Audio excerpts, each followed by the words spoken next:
तैयारी करने के लिए तो सबसे पहले आपका जो बेसिक नॉलेज है आप उसको ही बेहतर करें, वही आपके काम आता है, क्योंकि बहुत कुछ पढ़ा पढ़ाया एज इट इज आपको पेपर में देखने को नहीं मिलेगा। ठीक है, आप कॉन्सेप्ट पे ध्यान दीजिए, अपना कॉन्सेप्ट बिल्ड कीजिए। अगर आपका कॉन्सेप्ट बेहतर है और आपका प्रेजेंस ऑफ माइंड बेहतर है तो आप बहुत अच्छा पेपर कर ले जाएंगे। यही मेरी। नमस्कार दोस्तों, स्वागत है आपका हमारे ऑफिशियल यूट्यूब चैनल आशीष टेक में। महिला सुपरवाइजर का लगातार पेपर चल रहा है। आज हम आदित्य टेक्नोलॉजी सतना में पेपर का पहला शिफ्ट है मैम महिला सुपरवाइजर का। पेपर का कैसा अनुभव है, क्या नाम है आपका?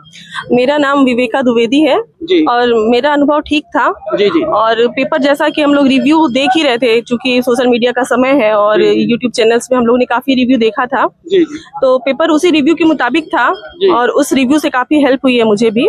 जी। और पेपर ऑलमोस्ट ये कहना चाहिए कि सरल स्तर का ही आ रहा है। बहुत बहुत धन्यवाद रिव्यू का बताने के लिए। क्या स्कोर रहा आपका? मेरा स्कोर था 164। 164। जी हाँ, मेरा स्कोर बहुत अच्छा स्कोर है। तो यदि हम पेपर की बात करें तो इसमें टाइम मैनेजमेंट का क्या रोल है? 3 घंटे, जैसे कि पढ़ाई तो सब कर रहे हैं, लेकिन जो 3 घंटे का मैनेजमेंट है, क्योंकि पेपर कह रहे हैं कि क्वेश्चन जो है थोड़ा लेंदी आ रहे हैं, उलझाऊ आ रहे हैं, तो उसको कैसे मैनेज करती हैं आप? डेफिनेटली क्वेश्चन जरूर उलझाऊ है, लेकिन उनके ऑप्शंस उलझाऊ नहीं है। तो अगर हम क्वेश्चन को देख करके ही विचलित हो जाएंगे तो टाइम मैनेज करना थोड़ा मुश्किल हो रहा है।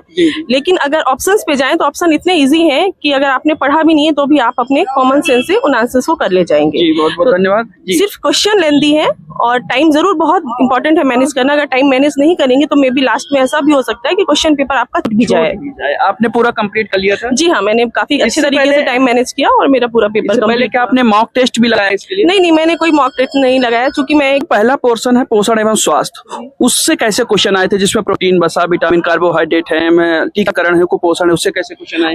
मेरे शिफ्ट में प्रत्यक्ष तौर पर आपको कार्बोहाइड्रेट या वसा या प्रोटीन से क्वेश्चन नहीं मिल रहे थे जिनका स्तर सरल हो, लेकिन घुमा फिरा के क्वेश्चन जरूर आए थे। अपेक्षाकृत कम थे, मैंने थोड़ा ज्यादा उम्मीद की थी कि शायद इन पोर्शन से क्वेश्चन ज्यादा बन सकते हैं, बट ऐसा कुछ भी नहीं था। काफी कुछ क्वेश्चन कॉमन सेंस पे भी बेस्ड थे। फर्स्ट पार्ट में भी लगातार क्वेश्चन कह रहे हैं कि योजनाओं से काफी क्वेश्चन बनते हैं, अधिनियम से बन रहे हैं, तो क्या इस शिफ्ट में भी योजनाओं? जी हाँ, बिल्कुल, योजनाओं से भी क्वेश्चंस थे, अधिनियम से भी क्वेश्चंस थे, बट क्वेश्चन का स्तर सरल तो नहीं था, लेकिन घुमा कर के प्रश्न पूछे गए थे। ना कि सन पूछा गया, ऐसा कुछ नहीं था। पूरे पेपर में सिर्फ एक था जिसमें सन पूछा गया, एक योजना कोई थी, अभी मैं याद नहीं कर पा रही हूँ, क्योंकि इतने कम समय पे इतने सारे क्वेश्चन अटेम्प्ट करने होते हैं तो वो याद नहीं होता है। लेकिन फिर भी अधिनियम, योजनाओं से क्वेश्चन पूछे जा रहे हैं। घरेलू हिंसा अधिनियम है, बाल विवाह अधिनियम है, महिला उत्पीड़न से संबंधित है, इससे कैसे क्वेश्चन पूछे जा रहे हैं? हाँ जी हाँ, अंडरस्टैंडिंग बेस्ड है या नॉर्मल क्वेश्चन है जो क्या धाराओं में जाके? जी हाँ, कुछ धाराएं भी थी, 2-4 क्वेश्चन धाराओं पे बेस्ड भी थे, बाकी कुछ क्वेश्चन अंडरस्टैंडिंग बेस्ड ही है। भले वो योजनाएं हैं, अधिनियम है,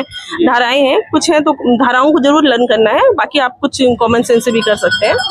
जी। सेकंड पोर्शन जो है जिसमें हम जानते हैं कि जनरल स्टडी एवं कंप्यूटर, मैथ, रीजनिंग है, इससे कैसे क्वेश्चन आ रहे हैं? मैथ का और रीजनिंग का स्तर काफी अच्छा था, सरल था, और अगर मैथ वाले बच्चे हैं तो उनके लिए तो बहुत ईजी है करना। ओवरऑल भी देखा जाए तो मुझे कुछ 2-3-4 टॉपिक याद है, जैसे एक कंपाउंड इंटरेस्ट पूछा था, एक सिंपल इंटरेस्ट पूछा था, परसेंटेज से क्वेश्चन था, एक वॉल्यूम बहुलक पूछा हुआ था, है ना, बहुलक से एक प्रश्न था, मतलब 10th लेवल की जो मैथ है। जी हाँ, कह सकते हैं। और जो रीजनिंग थी उसका स्तर काफी सरल था, उसमें तो बिना पढ़े भी आप कर सकते हैं। कंप्यूटर से कैसे क्वेश्चन पूछे जाते हैं? कंप्यूटर से भी वर्ड से था क्वेश्चन, पावर पॉइंट से क्वेश्चन था, एक्सेल से क्वेश्चन था। अगर कोई डेली बेस पे कंप्यूटर यूज करता है तो उसके लिए बहुत इजी था, लेवल बहुत हार्ड नहीं था क्वेश्चन का, लेकिन अगर नहीं पढ़ा हुआ है तो डेफिनेटली चीजें नहीं बनती है। देखिए, जैसा कि ये फर्स्ट, सेकंड और फोर्थ पोर्शन तो थोड़ा इजी हो जाता है, लेकिन थर्ड पोर्शन जनरल मैनेजमेंट वाला, उसके लिए बच्चे परेशान रहते हैं, उसको आपने कैसे मैनेज किया? सर, मेरी समझ से तीसरा और चौथा पोर्शन ही करना सरल है। अच्छा। जो ये बात चल रही है कि क्वेश्चन समझ बेस्ड आ रहे हैं, तो उन्हीं पोर्शन की क्वेश्चन है जो ज्यादा आपके समझ बेस्ड क्वेश्चन है। क्वेश्चन लेंदी है, अगर आप क्वेश्चन पढ़ने में समय बिताएंगे तो टाइम मैनेजमेंट प्रॉब्लम आ जाएगी। ऑप्शंस उनके इजी हैं और ऑलमोस्ट 3 ऑप्शंस तो टोटली नेगेटिव है कि आप समझ जाएंगे कि चौथा ऑप्शन ही उसका आंसर है। तो थर्ड पोर्शन से कुछ यदि क्वेश्चन आपको मतलब बता सके कि कैसे पूछे? मैं क्वेश्चन तो एग्जैक्टली नहीं बता पाऊंगी, बट मैं आपको टॉपिक से जरूर अवगत करा दूंगी। उसमें संचार से काफी कुछ क्वेश्चन पूछे गए थे, नेतृत्व से क्वेश्चन थे, और क्वेश्चन ऐसे बन रहे थे कि अगर आप एक पर्यवेक्षक हैं और आपके सामने कुछ चुनौतियां आती हैं तो आप उनका कैसे समाधान करेंगे। तो इन चुनौतियों से संबंधित अलग अलग तरह के क्वेश्चन वहां पर थे। जो फोर्थ पोर्शन है, शिशु एवं बाल स्वास्थ्य है, शैशवावस्था है, बाल्यावस्था है, किशोरावस्था है, इससे कैसे क्वेश्चन बन रहे हैं? इससे भी सर सीधे सीधे क्वेश्चन तो बिल्कुल नहीं बन रहे हैं। जी हाँ, घुमा फिरा के क्वेश्चन पूछा जा रहा है। जैसे वाइगोत्स्की है, उनका एक क्वेश्चन था, जेडपीडी है उनका, तो उससे संबंधित प्रश्न था। और संज्ञानात्मक विकास के प्रश्न थे। प्रत्यक्ष तौर पर किसी भी मनोवैज्ञानिक का नाम लेकर के नहीं पूछा जा रहा है। जी हाँ, उसमें भी कुछ क्वेश्चन काफी कॉमन सेंस बेस्ड है। बाकी बाल्यावस्था से प्रश्न थे, उत्तर बाल्यावस्था से थे, पूर्व बाल्यावस्था से प्रश्न थे।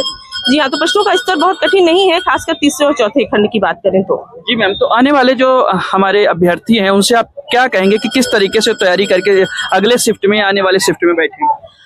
तैयारी करने के लिए तो सबसे पहले आपका जो बेसिक नॉलेज है आप उसको ही बेहतर करें, वही आपके काम आता है। क्योंकि बहुत कुछ पढ़ाया एज इट इज आपको पेपर में देखने को नहीं मिलेगा। ठीक है, आप कॉन्सेप्ट पे ध्यान दीजिए, अपना कॉन्सेप्ट बिल्ड कीजिए। अगर आपका कॉन्सेप्ट बेहतर है और आपका प्रेजेंस ऑफ माइंड बेहतर है तो आप बहुत अच्छा पेपर कर ले जाएंगे। यही मेरी सभी स्टूडेंट की सलाह है जो आगे पेपर देंगे आएंगे। बहुत बहुत धन्यवाद मैम। धन्यवाद सर, बहुत बहुत धन्यवाद।